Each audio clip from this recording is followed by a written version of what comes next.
Ողջունենք մեր քաղաքացիներին, ողջունենք հայ ժողովրդին։ Մայիսը յուրատեսակ ամիս է մեր ժողովրդի պատմության մեջ։ Գիտենք, որ մայիսին են տեղի ունեցել մայիսյան նշանավոր հերոսամարտերը, Սարդարապատի, Բայշապարանի, Ղարաքիլիսայի ճակատամարտերը եւ 1918 թվականին այս օրերին Սարդարապատ, Բայշապարան, Ղարաքիլիսա ուղղությամբ շատ թեժ մարտեր էին ընթանում։ Գիտենք, որ 1917 թվականի հեղափոխությունից հետո ռուս-թուրքական ռազմաճակատը փլուզվել էր, քանի որ ռուսական զորքերը մեկ նահանջում էին, մեկ հետ էին գալիս, հետո վերջնականապես նահանջեցին եւ այդ ամբողջ հսկայական ռազմաճակատի ծանրությունը մնացել էր փոքրաթիվ հայկական ուժերի վրա եւ հայ զինվորները երզնկայից մինչեւ այստեղ թեժ մարտերով նահանջում էին եւ արդեն մայիսյան այս օրերին թուրքերը հասել էին այստեղ եւ սպառնում էին հայության սրտին եւ եթե Սարդարապատը, Բայշապարանը ընկնեին, ապա ցեղասպանության գործը Թուրքիայի նախաձեռնած կհասներ իր վերջնանպատակին եւ հայությունը ըստ էության վերջնականապես կբնաջնջվեր։ Նաեւ Սարդարապատի, Բայշապարանի, Ղարաքիլիսայի ճակատամարտերով մենք կարողացանք ապահովագրել նաեւ Վրաստանին, որտեղ իրանք լայնամասշտաբ հարձակում էին նախաձեռնել դեպի Արևելք, դեպի Վրաստան, դեպի Հայաստան, Ադրբեջան, այսինքն ուզում էին զբաղեցնել ըստ էության ամբողջ տարածաշրջանը եւ Սարդարապատում եւ Բայշապարանում հայկական ուժերը կործանարար հարված հասրեցին եւ կարողացան ետ մղել թուրքերին եւ դա տեղի ունեցավ բացառիկ մոբիլիզացիայի, բացառիկ կամքի եւ պրոֆեսիոնալիզմի շնորհիվ, այսինքն հանրային բոլոր շերտերը ի վերջո մի կողմ դրեցին տարաձայնությունները եւ հասկացան, որ մի մազից են կախված եւ եկեղեցին, զինվորականները, ժողովուրդը, ազգային փոքրամասնությունները, մասնավորապես եզդիների մասնախոսքը եւ ուժերը մեկ արեցին եւ կանգնեցրեցին թուրքական էքսպանսիան դեպի Անդրկովկաս։ Եվ հենց այս առիթով էլ մենք հավաքվել ենք այստեղ, երևի խոսքը փոխանցեմ ձեզ, ես հետո էլի մի քանի բան պետք է ասեմ։ Ողջույն, սիրելի հայրենակիցներ, ես նույնպես ողջունում եմ, շատ լավ գաղափար էր այս գաղափարը, ասեմ, որ Կարպիսի գաղափարն է, որովհետև տեսեք, մենք նշում ենք մայիսի 28-ին հաղթանակի տոնը, առաջին հանրապետության, բայց շատ կարևոր հանգամանք կա, որ կռիվները այս օրերին էին գնում, եւ մենք հիմա ենք եկել այստեղ, այն օրը որ կռիվը գնում էր, եւ ուզում ենք սրանով նաեւ ուղերձել մեր ժողովրդին։ Ուղերձն այն է, որ շատ լավ ասեց Կարպիսը, որ մի մազից էր կախված հայության ճակատագիրը, եւ ինչ են արել։ Համախմբվել են, բոլորը իրենց ռեսուրսները ներ են դրել եւ կռիվ են տվել ճշնամու դեմ, եւ բացարձակ իրացիոնալ չի եղել այս կռիվը, որովհետեւ Հայաստանում կա մտայնություն մեր քաղաքական էլիտայում, էլի, որ Սարդարապատ, սա Սարդարապատ է, նույն 44 օրյա պատերազմի ժամանակ ես խոսույթ կար, դրանից հետո կար միտքը որն էր, որ ռացիոնալ պայքարի ամբողջ գործիքները թողնվում է մի կողմ, եւ ասում են, բա Սարդարապատի ժամանակ ոնց ա եղել, այս sense ենք հաղթել, հիմա է կարանք հաղթենք, զանգերը խփել են, դրա համար կրել են։ Բարը ձեզ։ Լավ, մերսի շատ։ Առանց բանի, առանց հասկանալու, որ ռացիոնալ պայքար է եղել, ռացիոնալ հաշվարկ է եղել եւ հաղթանակ։ Ոչ թե ասենք բան էլի, տենց ինչ-որ գժությամբ, հա, ինչ-որ Այստեղ ես մի բան ասեմ, բանանելով սովետական պատմագիտությունը այդ մասնակիցների դերը նվազեցնելու համար հաղթանակը վերագրել է հավաքական հայ ժողովրդին։ Ինչ-որ մոտեցում կա, բայց այս հաղթանակը ունի կոնկրետ անուններ։ Արամ Մանուկյան, Սուրենյանց Կաթողիկոս, Թոմաս Նազարբեկյան, Մովսես Սիլիկյան, Դանիել Բեկ Փիրումյան, Քրիստոֆոր Արարատյան, կոնկրետ անուններ կան։ Եվ սա իսկապես շատ ճիշտ ասեցիք, գժության մասին չի, խենթության մասին չի, եւ այս ճակատամարտը առաջնորդել են պրոֆեսիոնալ զինվորականները, կայսերական, ռուսական կայսերական ռազմական ակադեմիան ավարտած եւ մենք հաղթել ենք մտքով։ Եվ սա ամենակարևորն է, որտեղ Նիկոլ Փաշինյանին թվում է թե 44 օրյա պատերազմի ժամանակ որ ասում է սա մի նոր Սարդարապատ է, մենք կհաղթենք, բայց այդպես չի լինելու։ Մի նոր Սարդարապատ նախաձեռնելու համար պետք է ունենալ միտք, կրթություն, հանրությանը մոբիլիզացնելու կարողություն, ինչը այստեղ եղել է, ինչը Նիկոլ Փաշինյանը չկարողացավ անել Արցախում։ Սարդարապատ գոռալով չի, Սարդարապատ պետքա կարողանալ անել։ Կազմակերպել եւ ճիշտ կառավարել։ Չլինել Արամ Մանուկյանի այդ կազմակերպչական ձիրքը, ոչինչ էլ չէր լինի այստեղ։ Ցելի այնակիցներ, նախ ուզում ենք շնորհավորել մեզ բոլորիս, որ մենք այն ազգի սերունդներն ենք, որ նման հաղթանակներ են կերտել, առաջինը սա, եւ ճիշտ ունեցել ենք միշտ վայրիվերումներ, հաղթանակներ, պարտություններ, բայց շատ կարևոր հանգամանք կա, որ մի ազգ, որը կարողանում է նման հաղթանակներ կերտել, այդ ազգը նաեւ կարող է ելի այդ հաղթանակներից կերտել, եթե լինի ռացիոնալ, հաշվարկված, արկածախնդրություն չանի, իրան գժի տեղ չդնի, հա, այսինքն քաղաքական էլիտայի նաև քաղաքական մտքի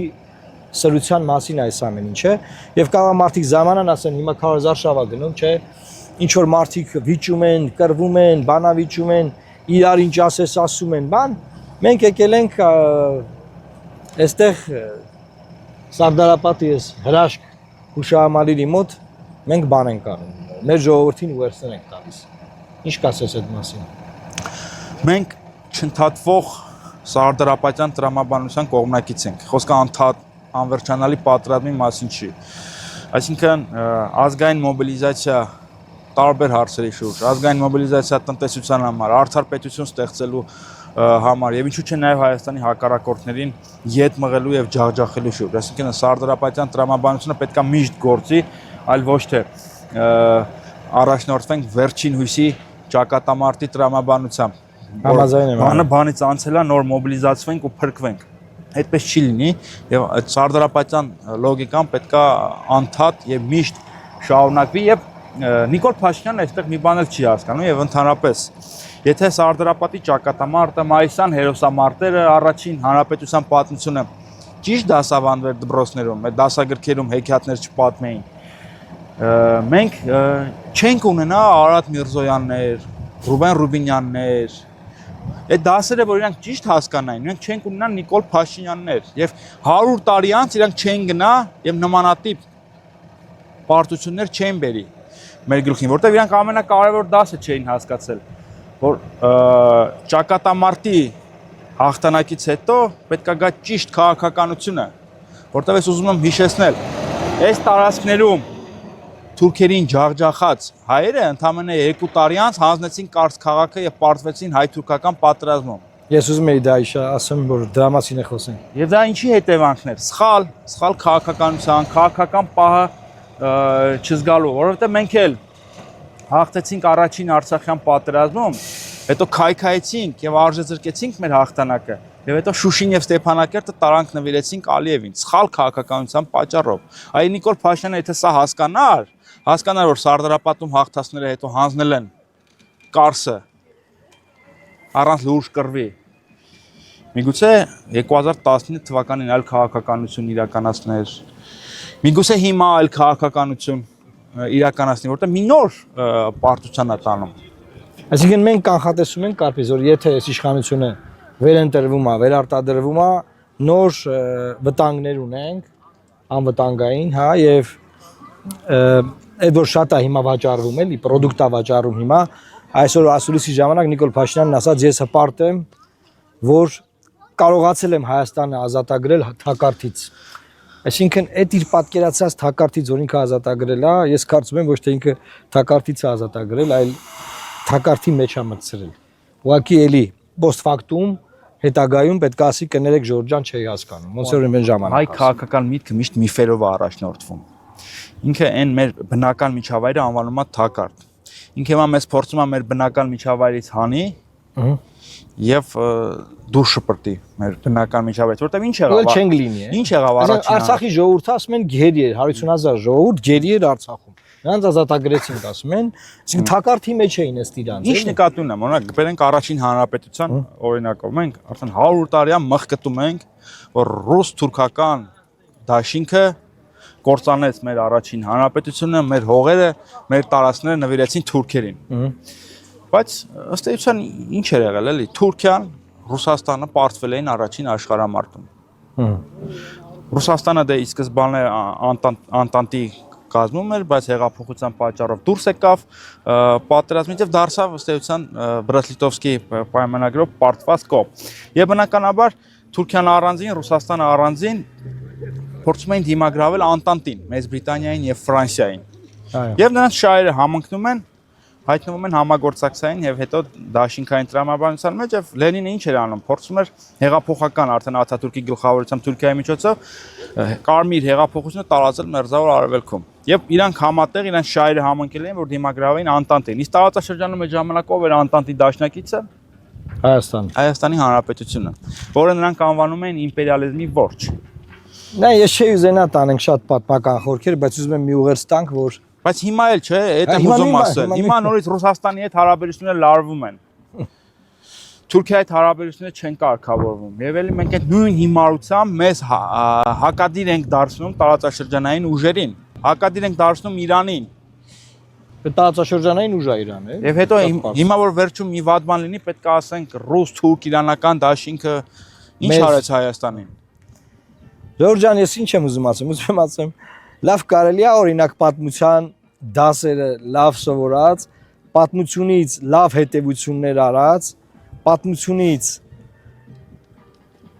ճիշտ գործիքներ վերցրած մարդկանց օրինակ ընտրել այս հունիսի 7-ին։ Եթե իրանք դպրոցում սա սովորած լինեն, մենք չենք ունենա Արադ Միրզայաններ, Ռուբինյաններ, Նիկոլ Փաշինյաններ։ Լավ չեն սովորել 8 տարի է իշխանության։ Դե պետք է հանել, եթե չեն սովորել, թող գան ժողովուրդը իրանց ասի լավ չեք սովորել ձեր դասերը, ձեզ հեռացնում ենք։ Թող գան այն մարդիկ, որոնք դասերը լավ են սովորել։ Որոնք դասերը լավ են սովորել։ Ես ուզում եմ ասել, որ ուղերձը այստեղից, որտեվ ընտրությունը, քարոզարշավը, հիմա այսա հաղթանակի բանը, ճաց հաղթանակի չի կներես։ Ուզում եմ ասեմ շքերթա լինելու, բայց հաղթանակի շքերթ չէ, հաշվետու շքերթա լինելու, որով պետքա ժողովրդին հիմա էլ այդ զենքերով, բաներով փորձեն մոլորեսնել, բան անել, որ նայեք զինված ենք բան, մի երկիր դա մասին ասի մի գլխավոր շտաբի պետ, որ ասում էր, որ ադրբեջանցիները, որոնք գտնում են Հայաստանի դիրքերում, կսովածանան եւ կգնան։ Ես ուզում եմ Ինչ է հիմա չեն սովածացել եւ չեն գնացել, ավելին ասեմ, վերջին տվյալներով ասֆալտ են արել այդտեղ։ Ես ուզում եմ հիշել արցախցիներին, պարոն Մարուկյան, որտեղ Սարդարապատի ճակատամարտին շատ կարևոր մասնակցություն են ունեցել նաև արցախցիները։ Եվ սա ինչով է կարևոր, որովհետև հիմա անդադ փորձում են մեզ հայաստանցիներից տարանջատել Արցախից եւ նաև մարդասիրական տեսանկյունից փորձում են ցավը հայրենիքի կորուստը ներկայացնել միայն արցախցիների կորուստը։ Դա մենք էլ տենց ինչ-որ երրորդ կողմ ենք, մարդասեր ենք, իրենց ընդունել ենք կամ բացասական իմաստով էլ ասում են դե արցախցիները թող կռվեն, ինչի չեն կռվել։ Բայց ես ուզում եմ ասել, որ չկա առանձին արցախցի հայաստանցի եւ կա ընդհանուր ազգային հարց, որտեղ մենակ արցախցիները չեն որ հայրենիք են կորցրել։ Մենք ենք կորցրել։ Ես եմ կորցրել, դուք եք կորցրել։ Եվ հիմա այս առումով շատ կարևոր է ընդգծել, որ այդ արցախցիներին չէին եկել այս արարատյան աշխարհ եւ կռվում այս հայրենիքի համար, եթե մենք այնց օտար էինք իրար հետ։ Որովհետև մի ազգ ենք, մի հայրենիք ունենք։ Ըստ էության, հա, մի ազգ ենք, ունենք մի խնդիր, մի ազգային օրակարգ եւ չկա առանձին Արցախցու վիշտ, մենք էլ կողքից, չգիտեմ, երրորդ երկիր ենք, այ Ֆրանսիան լներ, մեր փոխարեն, ասենք, մարդասեր ֆրանսիացիները փախստականներին հյուրընկալեցին, բայց ընդհանուր է, չէ՞, հարցը։ Եվ այո, արցախցիները շատ կարևոր մասնակցություն են ունեցել Սարդարապատի ճակատամարտին եւ ըստ էության մենք մի ազգ ենք եւ ունենք մի օրակարգ եւ այդ օրակարգը հարյուրամյակներ շարունակվում է։ Ես ուզում եմ նաեւ արձագանքենք այս վերջին շրջանի դեպքերին, Ժողովուրդ ջան, տեսեք, մենք խոսում ենք պատերազմի մասին, բայց հիմա օրինակ ունենք տնտեսական պատերազմի նշաններ։ Այսօր ասուլիսի ժամանակ Նիկոլ Փաշինյանը խոսում էր, որ գազը չի թանկանա, խնդիրներ չենք ունենա, բան, բայց մարդիկ արդեն ունեն այդ խնդիրները։ Մենք բազմաթիվ նամակներ ենք ստանում, որ գազը չի թանկացել, բայց խնդիրներ ունեն, որոնք որ կապված են արտահանման հետ, որոնք որ կապված են արտադրությունների հետ, որոնք որ կապված են տարբեր փաստաթղթերի հետ, եւ Հայաստանի հիմնական շուկան այս պահին մեր համար, Հայաստանի համար դառնում է շատ ոչ բարեկամական շուկա, այսինքն չի ստացվում։ Մարդիկ խնդիրներ ունեն։ Այդ խնդիրները քաղաքական, վարվող քաղաքականության արդյունք են։ Հետեաբար ես